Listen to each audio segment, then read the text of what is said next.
तो hello guys, welcome back to my channel brothers learning. तो आज 10th क्लास के लिए गुड न्यूज़ है कि आज हम 10th क्लास के चैप्टर शुरू करने वाले हैं, साइंस और मैथ के। तो आज हम करने वाले हैं साइंस का चैप्टर 10th क्लास का first, chemical reaction and equations, जिसमें आपको केमिकल रिएक्शन क्या होती है, इक्वेशन क्या होती है, इसे कैसे लिखा जाता है, आपको सब बताया जाएगा। तो आइए वीडियो को शुरू करते हैं। सबसे पहले हम देख लेते हैं केमिकल रिएक्शंस क्या होती है। केमिकल रिएक्शन होती है जब ओल्ड बॉन्ड्स जो होते हैं, ओल्ड बॉन्ड्स ब्रोक हो जाते हैं, मतलब टूट जाते हैं, and new bonds are form. जब ओल्ड बॉन्ड्स टूट जाते हैं और न्यू बॉन्ड्स बनते हैं तो उसे केमिकल रिएक्शन कहते हैं। जैसे हम कहते हैं कोई चीज की फिजिकल प्रॉपर्टी बिल्कुल बदल गई है केमिकल रिएक्शन के बाद, जैसे मिल्क होता है वो कर्ड में बदल जाता है, तो कर्ड को हम वापस मिल्क में तो नहीं बदल सकते, तो ये एक केमिकल चेंज है, इसे केमिकल रिएक्शन द्वारा लिखा जा सकता है। तो केमिकल रिएक्शन कैसे होती है मैं बताता हूँ। जैसे आपने किया, ये जो है हमारी ये हमारी केमिकल रिएक्शन है। मतलब इसमें केमिकल रिएक्शन में क्या है कि आयरन और कॉपर सल्फेट साल्ट सॉल्यूशन है। एक आयरन हमारे पास मेटल है, हमने इन दोनों को रिएक्ट किया, मतलब कॉपर सल्फेट, जैसे हमारे पास ये बीकर है, इसमें कॉपर सल्फेट हमने डाल रखा है, ठीक है। तो हमने इसमें आयरन डिप किया, तो आयरन ने क्या किया, कॉपर को उसके साल्ट सॉल्यूशन से निकाल दिया और खुद जाके कॉपर की जगह पे बैठ गया, कॉपर को अलग कर दिया। मतलब हमने मेटल निकालना है तो हम इससे मेटल निकाल सकते हैं। तो ये था, जब भी कोई ओल्ड बॉन्ड टूटते हैं और न्यू बॉन्ड्स बनते हैं तो उसे हम केमिकल रिएक्शन कहते हैं। तो केमिकल आगे देख लेते हैं हम, केमिकल इक्वेशन क्या होती है। केमिकल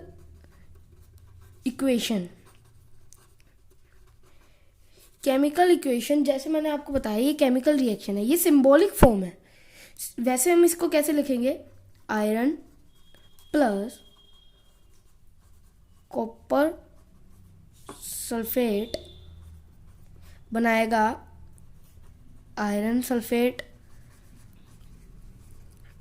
प्लस कॉपर डिस्प्लेस हो गया, तो ये हमारी केमिकल रिएक्शन होती है। तो ये हमारी सिंबॉलिक फॉर्म। तो केमिकल इक्वेशन की जो डेफिनेशन है वही हो जाएगी, representing of chemical reaction into symbolic form. जैसे हमारे पास कोई भी रिएक्शन है, जैसे यही मान लीजिए हमारे पास आयरन है, आयरन का जब सिंबॉलिक आपको याद करने पड़ेंगे, क्या होता है, copper sulphate CuSO4 and iron sulphate FeSO4 and Cu। तो केमिकल रिएक्शन होती है वो कई टाइप की होती है। मैंने आपको केमिकल इक्वेशन बताया है, केमिकल रिएक्शन होती है वो भी कई टाइप की होती हैं। पहले हम देखेंगे balancing of chemical equations. Balancing of chemical equations, जैसे बैलेंसिंग का मीनिंग है कि अगर हमारे पास ऐसे है PbNO3 और PbO plus 4NO2 and O2, तो ये हमारे पास है। तो इसे बैलेंस क्यों करना है, सबसे पहले तो हम देखेंगे इसे बैलेंस ही क्यों करना है। मतलब जो इस साइड जितने हैं उतने ही इस साइड होने चाहिए, तो हमें ये बैलेंस क्यों करना है। तो इसका जो है, according to conversion of law of conversion of mass,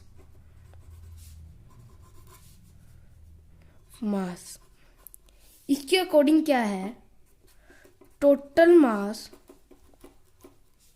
of reactant equal to total mass of product. तो इसमें क्या है, रिएक्टेंट सबसे पहले जो रिएक्ट होते हैं और प्रोडक्ट होता है जो उनसे बनता है। जैसे मैंने आपको बताया था, यहाँ पे जो ये है रिएक्ट हो रहे हैं Fe, ये दोनों रिएक्टेंट है और ये दोनों प्रोडक्ट हैं। जैसे मैं आपको बता देता हूँ, H2 हाइड्रोजन है, ऑक्सीजन है, ये दोनों इनको हम बोलेंगे रिएक्टेंट्स, एंड जो ये बनाएंगे H2O, इसको हम बोलेंगे प्रोडक्ट, इनका जो सोल्यूशन। तो हमें बैलेंस करना इसलिए ज़रूरत है क्योंकि law of conservation of mass कहता है कि हमें जो टोटल मास ऑफ रिएक्टेंट है, जो मास रिएक्टेंट की तरफ होगा, जो इनका टोटल मास होगा, जैसे हाइड्रोजन 2 है, ऑक्सीजन 2 है, वो इक्वल होना चाहिए total mass of product. Total mass of product जैसे इसमें H2 है तो H2O2 है, इसमें O1 है। तो मैं आपको इसका बैलेंसिंग करना सिखाऊंगा। सबसे पहले तो आप देख लीजिए इसमें क्या कुछ है, H और O। तो आप सबसे पहले कह सकते हैं इसे रिएक्टेंट, R, P प्रोडक्ट। तो हाइड्रोजन आप देख सकते हैं इधर रिएक्टेंट में भी 2 है और प्रोडक्ट में भी 2 है। तो ये तो हमारा कंप्लीट है कि हाइड्रोजन इक्वल है। तो अब देख लेते हैं ऑक्सीजन। ऑक्सीजन रिएक्टेंट में 2 है और प्रोडक्ट में 1 है। तो सबसे ज़रूरी बात कि आप इस पे पैर में 2 नहीं लगा सकते, इसको आपको आगे ही लगाना होगा। तो हम ऑक्सीजन को इक्वल करने के लिए हम यहाँ 2 लिख देते हैं। 2 लिख दिया। तो आप देखिए, अब दोबारा देखिए, ऑक्सीजन 2, ये 2 है, ये दोनों के साथ मल्टीप्लाई होगा। अगर हम गिनेंगे जैसे ऑक्सीजन 2, हाइड्रोजन 2 एंड हाइड्रोजन 4, 2 एक पैर में है, एक आगे है, 2H प्लस कितना हुआ 4। तो यहाँ 4 आ गया, मतलब प्रोडक्ट में 4 आ गया, 4H हो गया अब हमारे पास। तो हमें इधर भी इक्वल करना है। इधर हम कैसे करेंगे, जैसे हमने इधर 2 लगा के 4 किया है, तो अब इधर भी 2 लगा देंगे। तो अगले पेज पे देख लेते हैं हम इसके कोई बैलेंसिंग के और एग्जांपल। तो आइए देखते हैं कुछ और example balancing of chemical equations के। इक्वेशन को बैलेंस मैंने आपको सिखा दिया है, तो आइए बैलेंस करके देखते हैं। सबसे पहले हमने क्या करना है, जो सबसे पहले है हम उसको देखते हैं। ये तो रिएक्टेंट है, तो Fe हम इधर देख सकते हैं, टेबल बना सकते हैं आप एक बार नीचे, ताकि आपको अच्छे से आ जाए। हाइड्रोजन, इसमें क्या कुछ है पहले देखिए, आयरन है, हाइड्रोजन है और ऑक्सीजन है। तो इसमें हम दो है, एक तो रिएक्टेंट, एक प्रोडक्ट। रिएक्टेंट में देखिए आयरन कितने हैं, Fe आयरन होता है, आयरन है 1। तो आप इसमें देखिए कितने हैं 3। इसमें देखिए हाइड्रोजन कितने हैं 2, इसमें कितने हैं 2। तो इसमें ऑक्सीजन कितने हैं 1 एंड इसमें 4। तो आप देखिए क्या हाइड्रोजन हमारे पास इक्वल है, इन्हें हमें छेड़ने की ज़रूरत नहीं है अभी।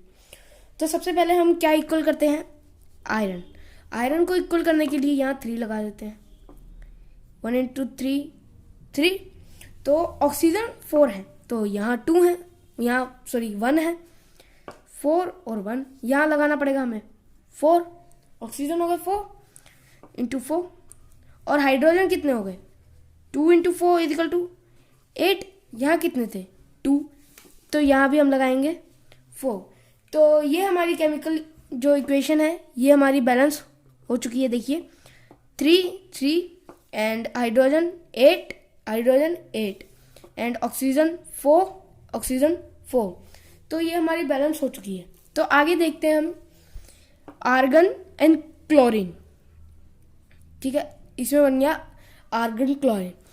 तो इसमें आप देख सकते हैं, Ag सिल्वर का होता है। सिल्वर कितने हैं 1, इसमें कितने हैं 1। क्लोरीन कितने हैं 2 एटम्स ऑफ क्लोरीन, इसमें कितने हैं 1। तो मैंने आपको बताया था आप कभी भी पैर में नहीं लगा सकते 2, तो आपको सामने ही लगाना पड़ेगा 2। अब फिर से चेक करेंगे, सिल्वर कितने हैं 1, इसमें कितने हैं 2, तो इधर भी हमें 2 लगाना पड़ेगा। दोबारा चेक करेंगे, सिल्वर इक्वल हो गए एंड क्लोरीन इधर भी 2 इधर भी 2। तो ये हमारी केमिकल इक्वेशन दोनों हो चुकी हैं। चलो अगली देखते हैं, Ag and Br, silver and barium.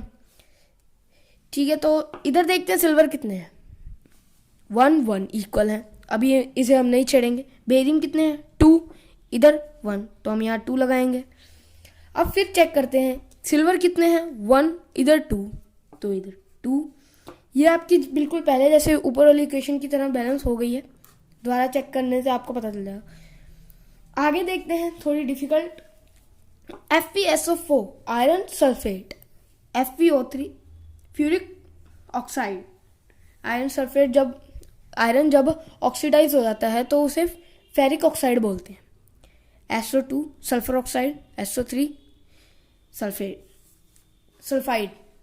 Okay, तो देखते हैं आयरन कितने हैं 1, इधर कितने हैं 2। तो सबसे पहले हम यहाँ पे 2 लगाते हैं। आयरन इक्वल S कितने हैं 1, इधर कितने हैं 2। अगर हमने यहाँ पे 2 लगा दिया है तो S कितने हुए 2, तो यहाँ कितने हो गए 2, ये भी इक्वल हो गया। ऑक्सीजन कितने हैं 4, इसमें ऑक्सीजन कितने हैं गिनिए 2 + 3 5 + 3 8 ऑक्सीजन है। तो आप देखिए कि हमें 8 करने हैं, तो हम कैसे करेंगे। 8 करने के लिए हमें ऑक्सीजन को किससे मल्टीप्लाई करना पड़ेगा 2 से। तो इसमें कितने हैं 8 ही इसमें 2 4 द 8। तो आप देख सकते हैं कि यहाँ मैंने 4 है, वो 4 के साथ मल्टीप्लाई हो जाएगा। तो इधर कितने हैं 8, इधर कितने हैं 8। तो ये हमारी पहले से ही इक्वल नहीं थी, पर हमने बस 2 लगाया तो सब इक्वल होगी। तो ये था हमारा बैलेंसिंग ऑफ केमिकल इक्वेशंस। तो मैं आगे आपको कराने वाला हूँ केमिकल रिएक्शंस के टाइप्स। तो देखते हैं अगले पेज पे केमिकल रिएक्शन। टॉपिक है टाइप्स ऑफ केमिकल रिएक्शन, कि केमिकल रिएक्शंस कितने पार्ट्स के हो। केमिकल रिएक्शंस के टाइप्स हैं, मैं आपको बताने वाला हूँ। एक तो है combination reaction, second decomposition, third displacement, fourth double displacement, and fifth oxidation and reduction. इनका रिएक्शन ही सेम। तो ये हमारे 5 पार्ट्स हैं केमिकल रिएक्शन के। सबसे पहले हम पढ़ेंगे गाइस, हमने करना था कम्बिनेशन। फर्स्ट टाइप है जो हमारा है कम्बिनेशन रिएक्शन। कम्बिनेशन रिएक्शन में क्या होता है, कम्बिनेशन रिएक्शन में होता है 2 or more reactant form a single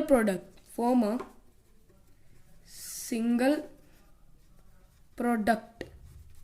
जब भी कोई 2 रिएक्टेंट सिंगल प्रोडक्ट बनाते हैं, जैसे H2O2 एंड H2O, बैलेंसिंग करना बहुत जरूरी है।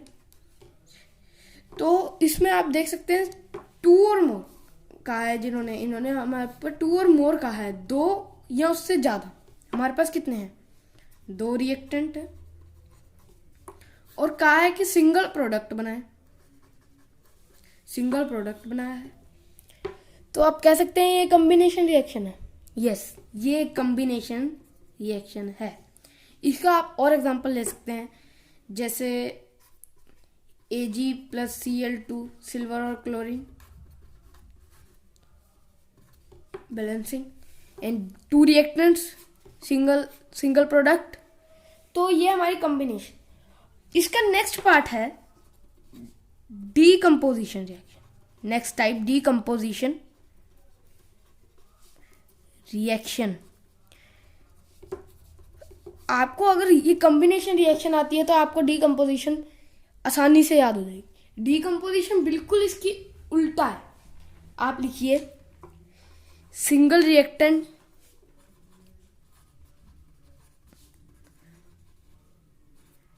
Break down into 2 or more products। इसका बिल्कुल उल्टा। कॉम्बिनेशन में क्या था, 2 रिएक्टेंट सिंगल प्रोडक्ट बनाते, इसमें क्या है सिंगल रिएक्टेंट 2 प्रोडक्ट बना। इसकी आप ये 2 एग्जांपल के तरीके से देख सकते हैं।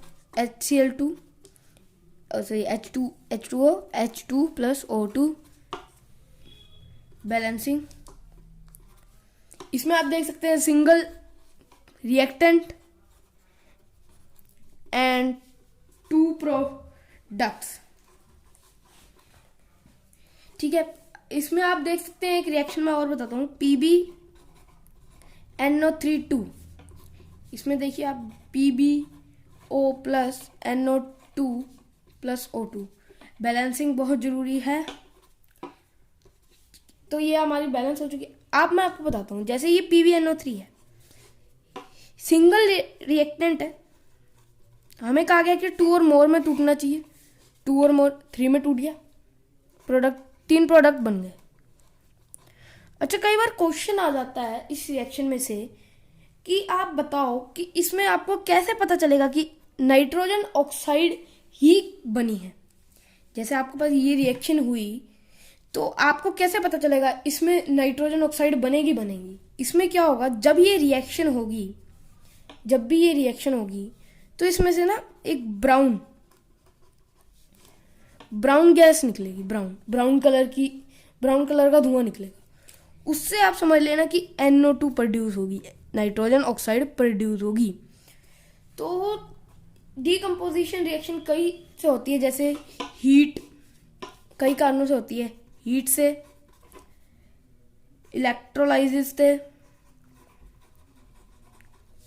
Electrolysis and light.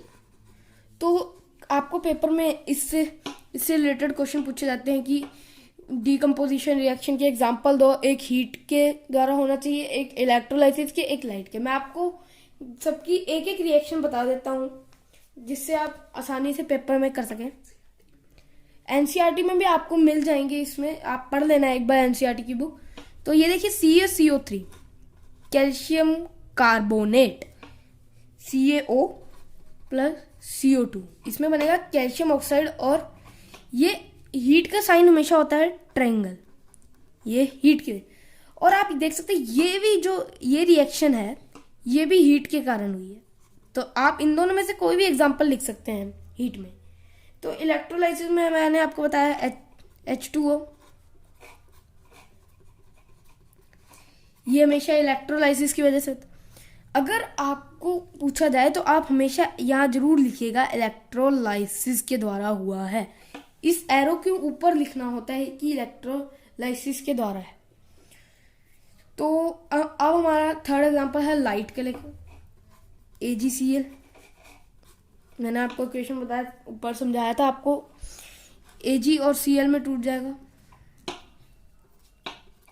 ये लाइट के कारण होता है। कई बार 10th क्लास में हमारे ऐसे लिखा होता है कि जैसे हमारे पास ये रिएक्शन है, इसके साइड पर हमारे पास LGG ये लिखा होता है।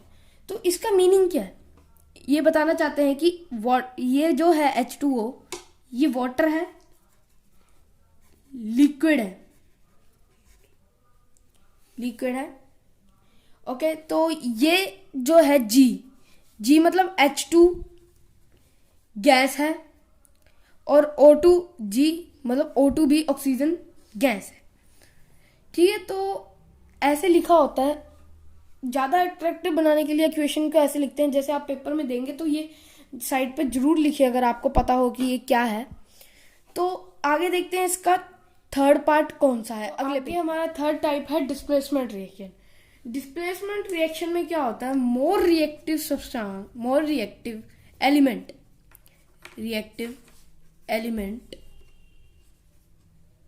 मैंने आपको एलिमेंट इधर लिखा देता हूँ, वहां दिख नहीं रहा, elements displace less reactive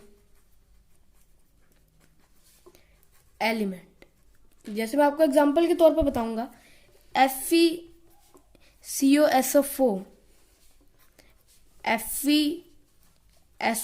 plus Cu, ये हमेशा सॉलिड रहेगा, मेटल है। ये एक्वा है, ये सॉलिड है। जो एक्वा होता है उसका मीनिंग होता है जो लिक्विड में मिक्स हो जाता है। लिक्विड में जो चीज मिक्स हो जाए उसे एक्वा कहते हैं। जैसे आप देख सकते हैं FeCu, Fe ने Cu की जगह ले ली, मतलब Cu को बाहर निकाल दिया। इट्स मीन Fe जो है, आयरन जो है वो कॉपर से ज्यादा रिएक्टिव है, इसीलिए इसने डिस्प्लेस कर दिया, डिस्प्लेस करके खुद जाके बैठ गया उसकी जगह पे। और कॉपर को बाहर निकाल दिया उसके साल्ट सॉल्यूशन से। एलिमेंट फ्रॉम इट्स डिस्प्लेस कर देता फ्रॉम इट्स साल्ट सॉल्यूशन, जो उसका सॉल्यूशन हो उसे डिस्प्लेस कर देता है। जैसे आपको और बताता हूं मैं, Zn plus CuSO4, ZnSO4 plus Cu, इसमें भी आपको देख सकते हैं Zn जो है जिंक है वो कॉपर से ज़्यादा रिएक्टिव है, तो इसने इसको डिस्प्लेस कर दिया और खुद जाके बैठ गया और कॉपर को बाहर। कॉमनली कॉपर सबसे लीस्ट रिएक्टिव एलिमेंट है। वो आपको भी मेटल नॉन मेटल में आपको रिएक्टिविटी सीरीज दी गई है, उसमें से आप देख सकते हैं कि कैसे आपको करना है, उसमें से सब रिएक्टिव दी गई है रिएक्टिविटी सीरीज। तो आज के लिए इतना ही, तीन टाइप्स हमने करवा दिए हैं केमिकल रिएक्शन के, एंड केमिकल रिएक्शन की हमने डेफिनेशन की है, बैलेंस करना सीखा है हमने आज। बैलेंसिंग पे मैं एक स्पेशल वीडियो भी डालूंगा, अगर आपको चाहिए तो वो देख सकते हैं। और आज हमने एक केमिकल इक्वेशन की भी की है। अगर मैं आपको आगे कराऊं तो आप ज़्यादा कंफ्यूज हो जाएंगे, इसलिए अगली डबल डिस्प्लेसमेंट रिएक्शन के आगे पार्ट्स में है, तो वो हम नेक्स्ट वीडियो में करेंगे। तो आज के लिए बस इतना ही। मुझे पता है आपको वीडियो पसंद आई होगी, तो वीडियो को लाइक ज़रूर कीजिए, चैनल पे नए हैं तो सब्सक्राइब कीजिए और बेल आइकन जरूर दबाइए ताकि आपको नई वीडियो का नोटिफिकेशन जल्द से जल्द मिलता रहे। और हमारी वीडियो को ज़्यादा से ज़्यादा शेयर कीजिए अपने दोस्तों के साथ, क्योंकि बोर्ड एग्जाम्स पास आते जा रहे हैं और छुट्टियां इस बार बहुत ज़्यादा हैं बच्चों की। तो थैंक्स।